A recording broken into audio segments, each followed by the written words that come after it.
بسم اللہ الرحمن الرحیم۔ السلام علیکم۔ دیکھیں جناب، جب بھی امتحانات ہوتے ہیں وہ بچوں کے ہوں تو وہ جتنا بچوں کے ہوتے ہیں اس سے کہیں بڑھ کر وہ بڑوں کے ہو رہے ہوتے ہیں، اور خاص طور پر مائیں اس چیز کو بہت زیادہ بھگت رہی ہوتی ہیں۔ اگر بچے 5ویں 6ٹھی 7ویں 8ویں میں پڑھ رہے ہوں، 9th 10th تک بھی، 9th 10th کے بعد جو ہے نا وہ ماں اس کو اتنا نہیں بھگت رہی ہوتی جتنا باپ بھگت رہا ہوتا ہے۔ تب تک تو چونکہ ماں کہیں نہ کہیں تیاری کے مراحل میں مصروف ہوتی ہے۔ یہ سب ہوتا کیوں ہے؟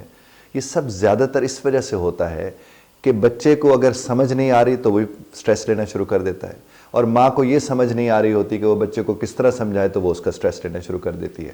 پھر جو کمپیریزنز ہیں کہ وہ ہماری جو بھابھی ہے ان کے بچوں کے اتنے نمبر آ رہے ہیں اور وہ ادھر آگے جا رہے ہیں، اور وہ جو ننند ہے اس کے بچوں کے اتنے آ رہے ہیں، اور ہمارے دوست ہیں ان کے بچوں کے اتنے نمبر آ رہے ہیں، تو وہ جو پریشر ہے وہ پریشر بھی کہیں نہ کہیں پیرنٹس کے اوپر ہوتا ہے، اور پیرنٹس وہ پریشر جو ہے وہ اپنے بچوں پر منتقل کرنے کی کوشش کرتے ہیں۔ اس کا نتیجہ کیا نکلتا ہے کہ وہ سب پینک کر رہے ہوتے ہیں۔ میں نے اکثر دیکھا ہے کہ بچوں کے امتحانات کے قریب گلے خراب ہو جاتے ہیں، کچھ کو بخار آ جاتا ہے، کچھ کے پیٹ خراب ہو جاتے ہیں۔ یہ سب کا سب کس وجہ سے ہو رہا ہوتا ہے؟ اس میں زیادہ تر وجہ وہ سٹریس اور انزائٹی ہوتا ہے جو ان کی ذات کا حصہ بنا ہوتا ہے، جو کہیں نہ کہیں سے تو ان تک آیا ہوا ہوتا ہے۔ تو اگر آپ امتحانات کے قریب خاص طور پر والدین اپنے آپ کو بھی ریلیکس رکھیں، کام رہیں، سٹریس فری رکھیں، اور بچوں کو بھی سٹریس فری رکھیں، تو زیادہ بہتر نتائج آ سکتے ہیں۔ دیکھیں، جہاں تک نظام تعلیم کا تعلق ہے وہ تو آپ کو پتہ ہے کہ وہ کیا دیکھ رہا ہے، اور آپ بھی اسی کے مطابق انہیں تیاری کرواتے ہیں۔ تو جب آپ ان کے مطابق انہیں تیاری کروا رہے ہیں اور کروا چکے ہیں، تو اگر وہ امتحان والی رات تھوڑا ریلیکس کریں گے تو وہ اگلے دن پرفارم بہت بہتر کر سکیں گے۔ اور اگر وہ امتحان والی رات سٹریسڈ ہوں گے، رات انہیں اس لیے نیند نہیں آئے کہ سویرے اٹھنا ہے، اور جب سویرے اٹھیں گے تو وہ اتنا فریش نہیں ہوں گے۔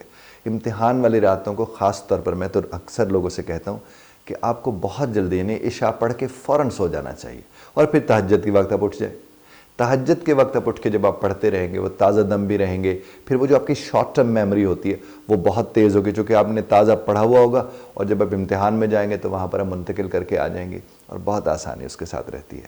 لیکن سٹریس میں آپ نے دیکھا ہوگا، اور میرے علی کا بڑا خوبصورت فرمان ہے کہ پریشانی میں پریشان ہونا ایک اور مصیبت ہے۔ یعنی مصیبت آپ دیکھ لیجئے کہ آپ پریشان ہو گئے کیونکہ کوئی مسئلہ آ گیا۔ اب جب کوئی مسئلہ آ گیا اور آپ اس کے اوپر پریشان ہو گئے تو پہلے تو وہ مسئلہ تھا، آپ نے ایک اور مسئلہ ڈال لیا۔ میرے علی بھی یہی ہم سے فرماتے ہیں کہ آپ کو کوشش کرنی چاہیے کہ جب کبھی چھوٹا بڑا کسی بھی نوعیت کے امتحان ہو، سٹریس سے ہٹ کر کام ہو کے ریلیکس ہو کے، یار آپ ایک کام ٹھیک کرنے جا رہے ہو، آپ ٹھیک ہوگے تو وہ ٹھیک ہوگا نا، اور اگر آپ ٹھیک نہیں ہوگے تو وہ کام ٹھیک ہو سکتا ہے؟ آپ دیکھیں کہیں اڑ کے کہیں سڑ کے آپ کوئی چیز ٹھیک کرنے جائیں، وہ ہو ہی نہیں سکتی ہے۔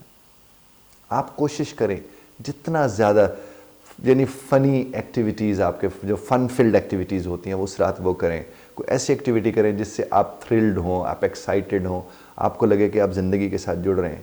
بچوں بیچاروں کی شکلیں دیکھنے والی ہوتی ہیں ان دنوں، اور ماں کہہ رہی ہوتی ہے کہ جیسے نچڑ سا گیا ہے، دیکھو چہرے کے اوپر خون نہیں ہے، پیلا ہو گیا ہے، وغیرہ وغیرہ اس کو بولتے رہتے ہیں۔ وہ کیوں؟ کہیں وہ یہ سوچتے ہیں کہ اس کا کہیں نہ کہیں وہ خود سبب ہے۔ مت پریشرائز کیجئے، اور دیکھیے پریشرائز کرتا کون ہے؟ جو خود پریشرائزڈ ہوتا ہے۔ تو والدین پریشرائزڈ ہوتے، وہ بچوں کو پریشرائز کرتے، آپ تو پھر بھی پریشر کو سمجھ سکتے ہیں، ہینڈل کر سکتے ہیں اگر آپ کرنا چاہیں۔ اس بچے کو تو ابھی تجربہ نہیں ہوا نا جناب پریشرز کو ہینڈل کرنے کا، تو آپ اسے دیکھیں، آپ کا جتنا اسے اعتماد آپ دو گے نا اتنا وہ اعتماد والا ہوگا، جتنا انکریج آپ اسے کرو گے اتنے اس کے اندر کریج ہوگی، جتنا ہوپ آپ اسے دو گے اس کے اندر وہ ہوپ ہوگی۔ اور اگر آپ اسے ڈپریشن دو گے، سٹریس دو گے، پریشر دو گے، تو پھر اس کے نتائج تو وہی نکل کر آئیں گے۔ تو میری آپ سے یہ گزارش ہوگی، جو بچے ہیں ان سے میں یہ کہوں گا کہ آپ پلیز کسی قسم کا سٹریس مت لیں، چاہے آپ یونیورسٹی گوئنگ ہیں اسٹوڈنٹ ہیں، چاہے آپ 8ویں 10ویں پڑھنے والے کو بچہ ہیں۔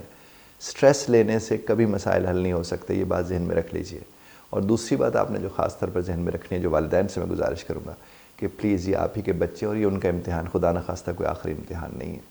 ابھی زندگی میں بہت سے امتحانات انہیں دیکھنے، انہیں امتحانات کے لیے تیار کریں، اور تیار کرنے کا مقصد کیا ہوتا ہے؟ سٹریس فری ہونا۔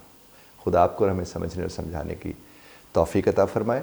اختلاف رائے کا حق آپ محفوظ رکھتے ہیں، بذات طرز اختلاف رائے کا خیال رکھیے گا۔